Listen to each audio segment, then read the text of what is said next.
আসসালামু আলাইকুম। আবু হেনা রাজ্জাকি ভাই, জুলাই সনদ বাস্তবায়ন না করলে নির্বাচনের বৈধতা নিয়ে প্রশ্ন আসবে, কথাটা সত্যি? সালাউদ্দিন সাহেব পাশ করার পর একটা কথা বলছিল যে আপনারা যখন অঘোষিত মানে নির্বাচিত হয়ে গেছেন তখন বলছেন যে আপনারা সবকিছু করবেন, সবকিছু মানবেন। আপনারা note of dissent, I mean আপনাদের মতের সাথে মিলে নাই এমন অনেকগুলো কন্ডিশন আপনাদের এখনো রয়ে গেছে।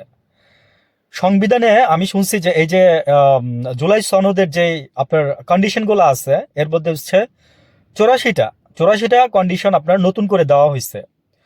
48টা মনে রাখেন, 84, 8 4 84 আর 4 8 48, 48টা কন্ডিশনই নাকি আপনার সংবিধানের কাটা ছেঁড়া বলবো না, আমি বলবো যে মানে বাদ কিংবা ঢোকাইতে হবে কিংবা বের করতে হবে। যেমন অন্তর্বর্তীকালীন সরকার, হাসিনা ওই যে গাছে উঠে মোটা লাথি দিয়ে সরাই দিয়ে ফেলছে, অন্তর্বর্তীকালীন সরকার বাদ।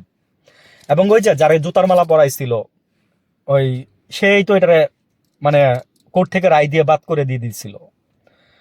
তো ঠিক সেম কাজটা আমি বিএনপিকে জাস্ট আপনাদের সমালোচনাও না, আপনাদের খারাপ কিছুও না, আপনাদেরকে সতর্ক করতেছি বা আপনাদেরকে বুদ্ধি দিচ্ছি। তো আপনারা যে কাজটা করতেছেন, হ্যাঁ, এটা কিন্তু মানুষের মনে মানে ক্ষোভের আগুন জ্বালাচ্ছে আবার। মানে দেশটা শান্ত হয়েও হইল না শান্ত, আমি এটাই বলবো। জামাতের আমির যে কারণে আপনাদের এই এই ফলগুলো মেনে নিচ্ছে, জামাতের আমির গৃহযুদ্ধ চায় নাই। জামাতের আমির এই প্রশাসনের হাতে বাংলাদেশের মানুষকে ছেড়ে দিতে চায় নাই। জামাতের আমির বাংলাদেশের মানুষকে সন্তানের মতো ভালোবাসে, তার সন্তানদের মতো করে মনে করে বিধায় উনি চায় নাই যে এই এই এই বিজয়ের পরিবর্তে দেশটার মধ্যে একটা গৃহযুদ্ধ লাগুক। ওনাকে নাকি ব্ল্যাকমেল করা হয়েছিল নির্বাচনের দিন রাত্রেবেলায়। ব্ল্যাকমেলটা এভাবে করা হয়েছিল কথার মাধ্যমে যে আপনি কি করবেন, আপনি যদি এই ফলাফল মেনে না নেন তাহলে, আমি এর আগের ভিডিওতে বলছি, আপনারা লাগলে শুনে নিতে পারেন। তো আপনাদেরকে আসলে সতর্ক করতে পারবো আমরা, আমরা বলতে পারবো, করবেন কিনা সেটা আপনাদের ব্যক্তিগত বিষয়। তবে আমি যেটা বুঝলাম এবং মাঠের প্রেক্ষাপট থেকেই বললাম কথাগুলো, আজকে নির্বাচনের প্রায় 9 দিন 10 দিন হয়ে গেছে। তো তো তারেক রহমান সাহেব এখনো ঠিকভাবে অফিস শুরু করে নাই। উনি হয়তো বা রবিবার থেকে অফিস শুরু করবে।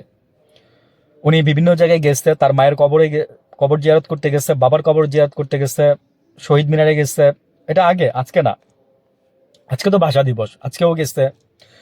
তো এইগুলো করে তারপরে উনি অনেকের সাথে বসছে। হ্যাঁ, একটা জিনিস খুব ভালো লাগছে, ট্যাক্স ফ্রি গাড়ি নিবেন না, আর হচ্ছে প্লট নিবেন না।